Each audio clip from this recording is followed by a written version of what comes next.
ओह, वो आ गया। रॉडिन, तुम्हें ठीक होने में काफी वक्त लग गया। अब परेशानी की कोई बात नहीं है। देखो, मैं एकदम फिट और फाइन हूँ। तो क्या ये छोटा बच्चा सच में हमारे साथ आ रहा है? हाँ, जैसा कि तुमने सुना होगा, इस बार हम एलन की हंटिंग स्ट्रेटेजी फॉलो करेंगे, लेकिन वो देखने के लिए आ रहा है। मैं बीच में नहीं आऊंगा, मुझे साथ ले जाने के लिए शुक्रिया। मैं हंट का हिस्सा बनना चाहता था, लेकिन डैड बहुत जिद्दी हैं, वो बिल्कुल नहीं मानेंगे। ओह खैर, जरूरी बात तो ये है कि हम नए लोगों को ट्रेन करें ताकि ग्रुप ज्यादा से ज्यादा बोर्स हंट कर सके। मैं नहीं चाहता कि कोई फिर से इस तरह जख्मी हो। मिस्टर रॉडिन, पिछले साल जो हुआ उसके लिए माफ करना। अगर आज कोई गलती हो तो मेरी गलती मत छुपाना। कोई बात नहीं, तुम हंट में अपने रोल पर फोकस करो। हाँ ठीक है, आगे बढ़ो। सही है।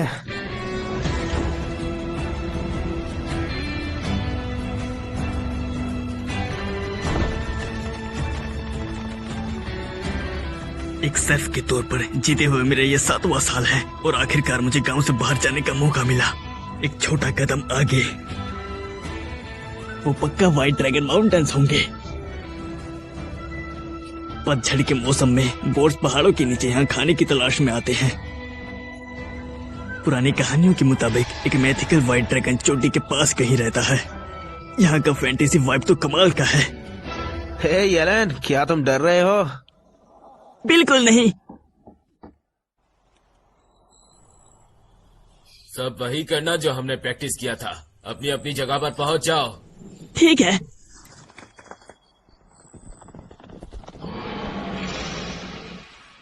वो आ रहा है। अरे यार, ये तो बहुत खतरनाक है। अपने पैर जमा लो। मजबूती से पकड़ो। रॉडिन,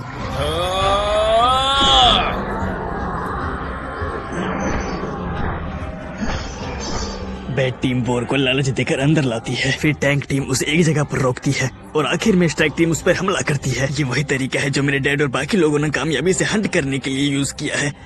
वक्त होने वाला है, प्लीज तैयार हो जाओ। हाँ बिल्कुल।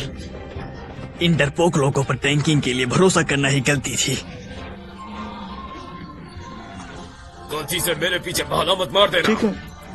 उन्हें बस एक बार अटैक करने की जरूरत है ताकि उन्हें बैटल से एक्सपीरियंस मिल सके। बहुत अच्छे, अब अटैक करो।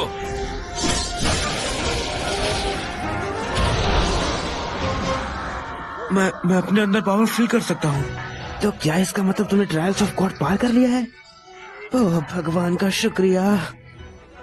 बढ़िया, बिल्कुल प्लान के मुताबिक। लगता है उनका लेवल अप हो गया है, क्योंकि वो सी रैंक मॉन्स्टर्स हैं, उन्हें काफी एक्सपी मिला होगा। मेरा क्या हुआ? धत तेरी की, मुझे कुछ नहीं मिला। लगता है बस खड़े होने से ये मुझे बैटल का हिस्सा नहीं मानता। एलन, तुम्हारी एडवाइस के लिए शुक्रिया। तुम्हारा शुक्रिया। बढ़िया, वेलकम। ये बहुत बेकार है, हार जैसी कड़वी लगने वाली जीत। एलन, क्या तुम आज के हंट पे आ रहे हो? हाँ, मैं हमेशा की तरह देखने के लिए रहूंगा, लेकिन मेरा काम कर दो। मेरे डैड से कहो कि वो मुझे भी स्पीयर चलाने दे। मैं ऐसा नहीं कर सकता। अगर मैंने किया भी तो रॉडिन मेरी पिटाई कर देगा। मुझे तो जलन हो रही है। काश मैं भी हंट पे जा पाता। तो एक बार अपना बुचर नाइफ छोड़ो और हमारे साथ चलो। अभी नहीं, अभी मेरे बीबी के पेट में बच्चा है। मुझे उसके लिए सेफ रहना पड़ेगा। सही है, लेकिन मुझे मॉन्स्टर का गोश्त काटने में हमेशा खुशी मिलती है। हे अंकल, मैं अभी भी इतना बूढ़ा नहीं हुआ हूँ। क्या मैं आपसे एक फेवर मांग सकता हूँ? तो तुम्हें क्या चाहिए था? वो ये तो अल्फा हेरोन्स है। मैं चाहता हूँ कि आप मेरे लिए इनका गोश्त काटे। ये मेरे अकेले के लिए बहुत ज्यादा है।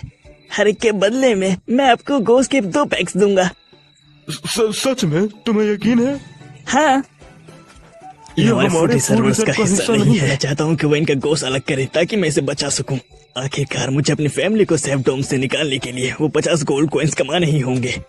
वैसे भी शहर के बच्चर से करवाने में ज्यादा पैसे लगते हैं, इसलिए काम यही आउटसोर्स करना बेहतर है, जिसका मतलब कम चक्कर लगाना। मुझे अपने वक्त का पूरा फायदा उठाना है। क्या तुम लोगों को इस बारे में यकीन है? बिल्कुल, हमने पहले भी ये किया है, परेशान मत हो। धीरे धीरे टीम में नए लोग जोड़कर हम आखिर में 2 ग्रुप्स बना लेंगे। इससे हम जितने बोर्स हंट करते हैं वो डबल हो जाएंगे। लेकिन काश मुझे पता होता कि बैरन ज्यादा बोर्स के पीछे क्यों पड़ा है। मुझे नहीं लगता कि उसके इलाके में खाने की कमी है। बोर आ रहा है। तैयार हो जाओ, अब हमला करो। यहाँ आओ नए लड़के।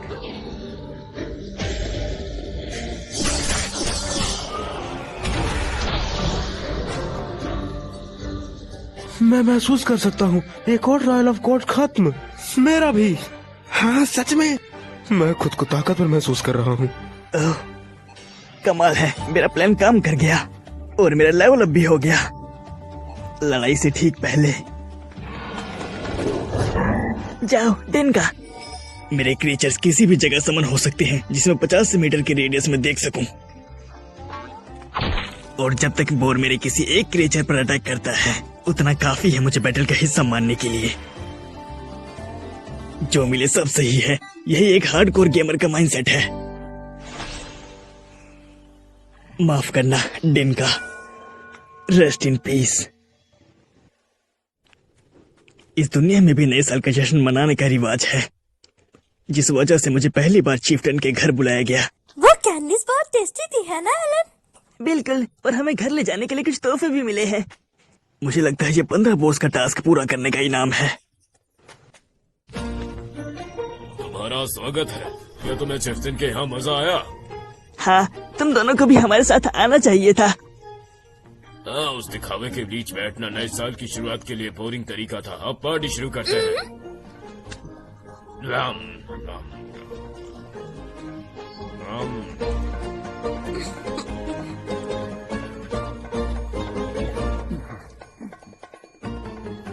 क्या ये टेस्टी है मर्श? हाँ बहुत टेस्टी है भैया। अच्छी बात है। तो क्या चिफ्टन ने हमारे बारे में कुछ कहा? हाँ, वो बहुत ज्यादा खुश थे। जिस तरह काम चल रहा है मुझे लगता है 20 बोर्ड्स का कोटा पूरा करने में दिक्कत नहीं होगी, और ये सब एलन की प्लान की मदद से हुआ है। तो सालरीनो जी, क्या मेरी आंखें धोखा दे रही हैं? सच में तुम्हारे पीछे स्पेशल बोतल रखी है?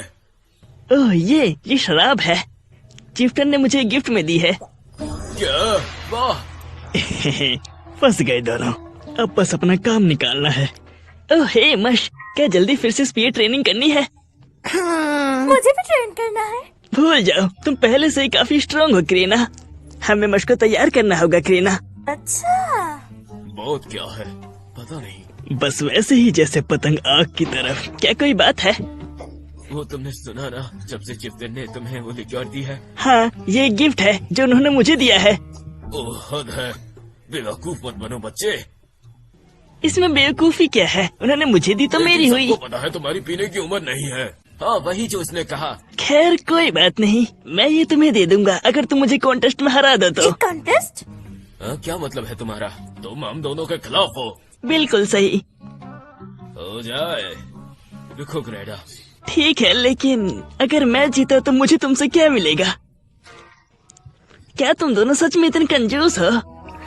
अच्छा तुम ही बताओ तुम्हें क्या चाहिए? अगर मैं कॉन्टेस्ट जीत गया तो तुम्हें मुझे इस साल के सारे बोर हंट्स में स्पीडो चलाने देना होगा। हम सीधा उसके जाल में फंस गए। ये बच्चा बहुत तेज है। हैरत की बात है। ठीक है, अगर हम जीते तो लिक्योर हमारी, अगर तुम जीते तो हंट्स में लड़ सकते हो। अब पीछे मत हटना। अरे वाह, मुझे इसमें कोई दिक्कत नहीं लगती। हमें थोड़ा एंटरटेनमेंट मिल जाएगा। तो तुमने किस तरह का कॉन्टेस्ट सोचा है?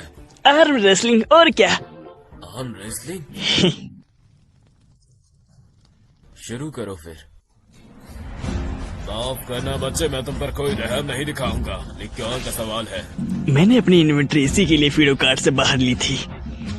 सारे बफ्स अटैक पावर में, और तो और मैं अब लेवल 6 पर हूँ। मेरी ही जीत होगी।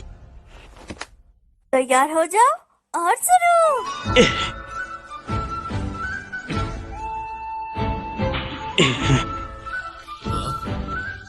अरे नहीं। तेरी एलेन, आराम से। नहीं, मैं हार गया। ये काफी मुश्किल था। जितना मैं समझ सकता हूँ गेडा का अटैक स्टेट जरूर 150 और 200 के बीच होगा। ठीक है एलेन, अब मैं वेट करूंगा जब तक तुम्हारे हाथ का दर्द ना चला जाए। ओह वाह, मैंने कभी ध्यान नहीं दिया कि डैड का हाथ कितना सख्त है। ये इस बात का सबूत है कि वो हमारे लिए कितनी मेहनत करते हैं, इतने बड़े और मजबूत। यकीन नहीं होता, मेरा बेटा इतना बड़ा हो गया है कि मुझसे मुकाबला करेगा। जितनी जल्दी तुम सब मुझे बड़े की तरह ट्रीट करोगे उतना अच्छा होगा। मुझे बाकी लोगों से 100 गुना ज्यादा मेहनत करनी होगी और इसकी शुरुआत लेवल अप करके अपने स्टेट्स बढ़ाने से होगी। ठीक है, तैयार हो जाओ और शुरू।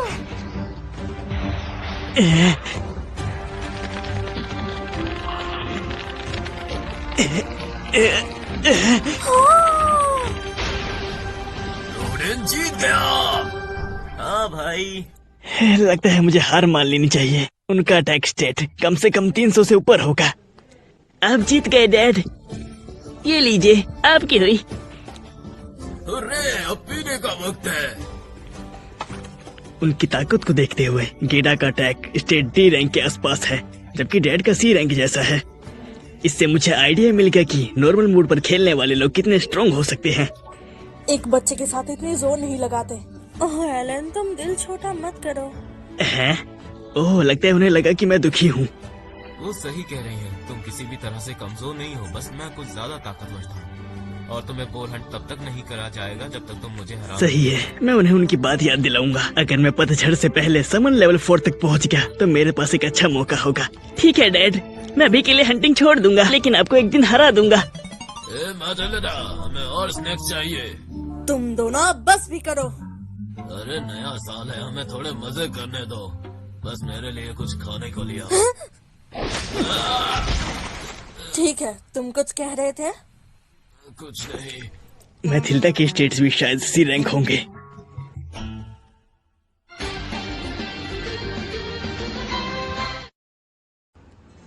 मेरा समन लेवल आखिरकार फिर से बढ़ गया। ये तो बहुत सारी नई जानकारी है। बेहतर होगा मैं अपना स्टेट्स पे चेक करूं। ओह, मैंने एक ए रैंक क्रिएचर अनलॉक कर लिया है और एक नया टाइप भी। लगता है मुझे उन्हें फिर से फ्यूज करना पड़ेगा ये जानने के लिए कि वो कौन से हैं। लेकिन इस बार मेरे पास काफी एमपी है तो मैं आजादी से एक्सपेरिमेंट कर सकता हूँ। मेरी कार्ड इन्वेंटरी भी 10 से बढ़ गई है। समन क्रिएचर जो बब्स देते हैं वो उनके लेवल के हिसाब से बढ़ते हैं। तो अगर मैं अपनी इन्वेंटरी 40 ए रैंक कार्ड से भर लूं तो मुझे काफी बड़ा बूस्ट मिलना चाहिए। अब मैं डैड को आर्म रेसलिंग में पक्का हरा सकता हूँ। स्टोरेज, इसके बगल में कोई लेवल नंबर नहीं है तो ये कोई फिक्स्ड स्किल होगी। क्या ये कोई छेद है? ये गया अंदर। काफी गहरा लग रहा है। मुझे इसके नीचे गिरने की आवाज नहीं आई। ओह, ये वही पत्थर है जिसे मैंने पहले फेंका था। तो मैं उन आइटम्स के मेंटल इमेज बुला सकता हूँ जो मैंने स्टोर किए हैं। ठीक है, अब एक्सपेरिमेंट करने का वक्त है। ये लो, ये लो, ये लो, ये लो, ये लो, ये लो, ये लो। ठीक है, मैं इस छेद में कुछ भी डाल सकता हूँ जब तक वो फिट ना हो जाए। इसकी कोई लिमिट भी नहीं है। अजीब है, ये काफी गलत लग रहा है। गेम का एक बड़ा एस्पेक्ट ये होता है कि प्लेयर कितने आइटम्स रख सकता है। तो मुझे इस वक्त पर एक और टेयर स्टोरेज स्किल क्यों दे रहे हैं? चाहे वो चाबी हो, ना हो या उड़ने वाला कालीन। आइटम्स अक्सर उसी वक्त मिलते हैं जब उनकी जरूरत होती है। क्यों? क्योंकि डेव्स ने इसे ऐसे ही डिजाइन किया है। एलन, तुम चुप क्यों हो? कुछ नहीं, मैं ठीक हूँ। इसके पीछे जरूर कोई वजह होगी, कुछ ऐसा कि जिसकी वजह से इसकी भी जरूरत है। अब ई रैंक समन्स के साथ खेलते हैं। चलो क्रिएट इंसेक्ट ई। इसने काम क्यों नहीं किया? क्या मेरे पास काफी एमपी नहीं है? लेकिन मैंने इसे अभी फुल रिकवर किया था। हैं? Magic stones? तो ई रैंक्स बनाने के लिए अब आइटम्स चाहिए। देखते हैं मुझे ये कहाँ मिल सकता है।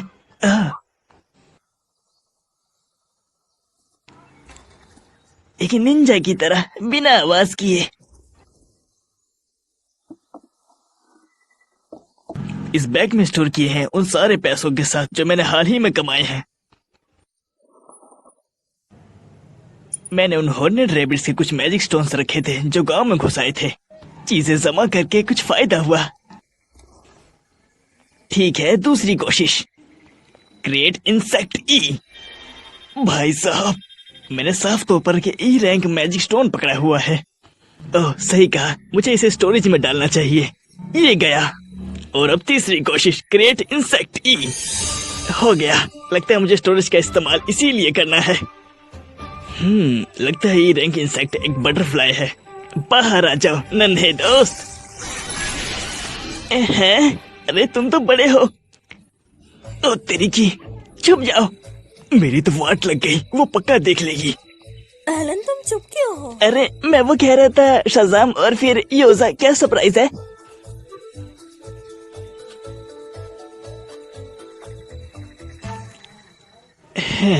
पता नहीं वो कैसे काम कर गया, लेकिन भगवान का शुक्रिया। बटरफ्लाई बटरफ्लाई बटरफ्लाई बटरफ्लाई, आसमान में मैजिक स्टोन्स।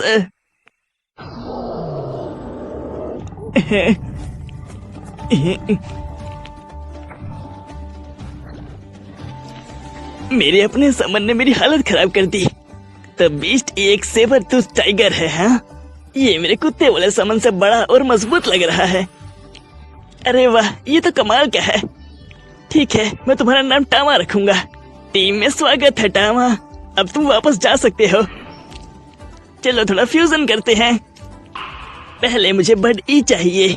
फ्यूज। इससे तो कुछ भी नहीं मिला। Let me guess. ये लो, और फ्यूज। मुझे लगा ही था कि वही प्रॉब्लम थी।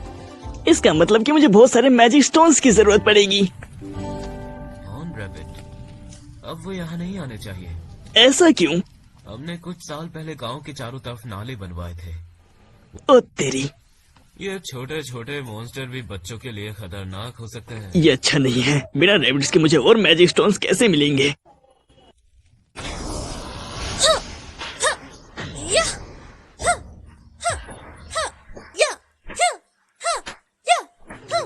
हे पेलमियोस, सुनो जरा।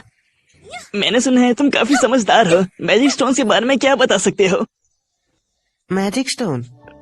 मैजिक स्टोन बस छोटे जेम होते हैं जो मॉन्स्टर के दिल के पास फिट होते हैं। वो ज्यादातर मैजिक टूल को पावर देने के लिए यूज होते हैं। मैजिक टूल वो आइटम होते हैं जो मैजिक स्टोन से एक्टिवेट होते हैं। रॉयल कैपिटल में उनके पास बहुत सारे अलग अलग टाइप हैं। ओह सच में?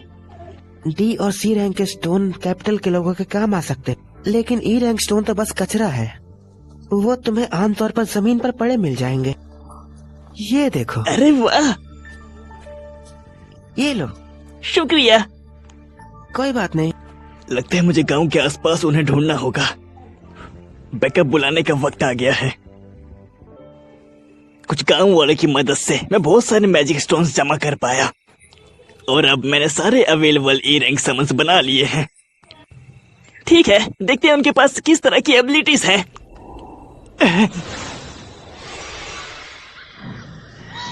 क्या हुआ हाउकिंस?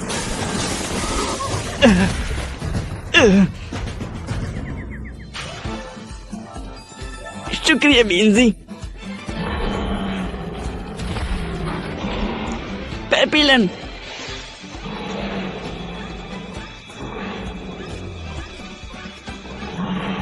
पकड़ लो उसे टामा।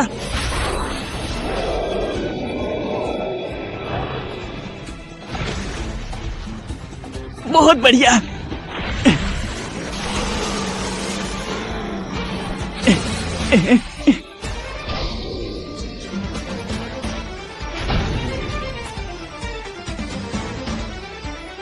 कमाल कर दिया वैली। वैली, टामा, पेपिलन। क्या मैंने अभी वो सपने में देखा था? पिछले 7 सालों से मैं यही सोच रहा हूँ कि एक समनर को कैसे खेलना चाहिए। मैं किसी और भी गेम के लिए कोई गेम FAQ या वॉल्क थ्रू भी पढ़ सकता था, लेकिन यहाँ वो ऑप्शन नहीं है। मुझे खुद ही ये पता लगाना होगा कि एक समनर पूरा पोटेंशियल कैसे यूज करता है। इस वक्त तक मुझे पूरा यकीन है कि हर समन टाइप बैटल में एक जरूरी रोल निभाने के लिए बना है। सब बाहर आ जाओ। इंसेक्ट टाइप्स डेबफ्स लगाने के लिए होते हैं, और ये अटैक के लिए, और ये डिटेक्शन के लिए, और ये हीलिंग के लिए, और ये डिफेंस के लिए। अटैक, डिफेंस, डिबफिंग, हीलिंग, डिटेक्शन, वो मुझे अकेले ही टाइपिकल पार्टी का हर रोल निभाने के काबिल बनाते हैं। यही बात एक समनर को अच्छा बनाती है। इससे ये भी पता चलता है कि मुझे स्टोरेज स्किल इसी वक्त क्यों मिली, क्योंकि मैं अपने साथ सैकड़ों मैजिक स्टोन्स लेकर नहीं घूम सकता। अब मुझे समझ आया कि डेव्स ने क्या सोचा था। मेरे पास मेरे क्रिएचर्स की एक बेमिसाल आर्मी है जो हर हालातों से निपट सकती है और किसी भी दुश्मन को हरा सकती है। ये वही अल्टीमेट पावर है जो समनर को डीमन लॉर्ड से भी ज्यादा ताकतवर बनाती है।